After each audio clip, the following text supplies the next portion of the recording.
Hey y'all, welcome back to Inside the Barrel. I'm Nathan, and we're not at Big H Bar today. Today we're at the Dogg House, my bar.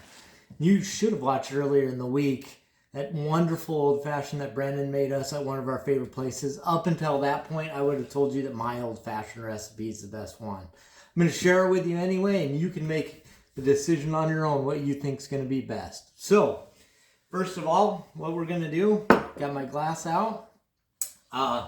We can either go with a brown sugar or a white sugar and muddle it up. Or me, to be a little bit more healthy and save some time, I love going with the Log Cabin maple syrup, sugar-free. So we save on a few calories here and still get that sweetness that you desire in an old-fashioned. So just a quick dollop of that. Offset the sweetness with some bitters.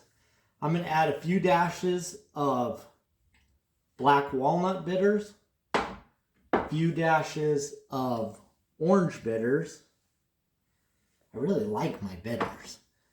I've got them in some special containers there, but if you want to go to the store and pick up your own bitters, there's the black walnut bitters there, and then there's the orange bitters, just flavored bitters from the store.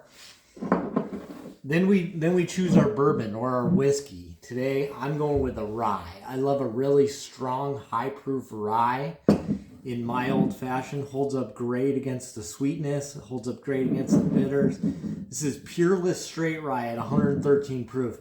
Rather expensive bottle. I know some of you are going to give me a hard time for using an expensive whiskey in an old-fashioned, but I just love it. There's a lot of good ryes that you could go with, but it's really hard to beat this one here. Peerless straight rye. Ooh, got that bottle pop. So, 2 ounces from the top.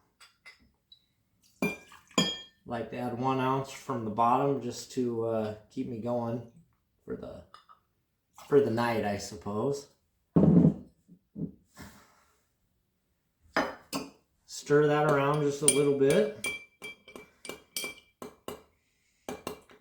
Stir mine around before I grab the ice.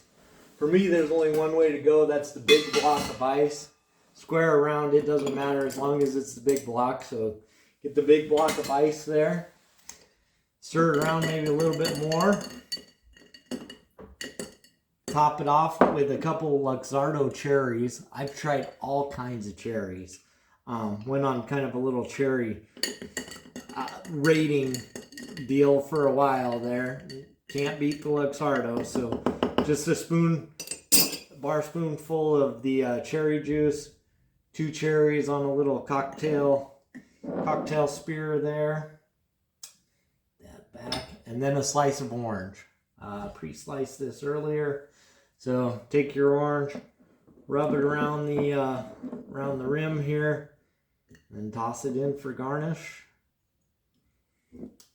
There we've got an old-fashioned. So try out my recipe. Let me know what you think below in the comments below. And either earlier or later this week, you'll hear from the other 2 guys on their recipe. So, toodaloo.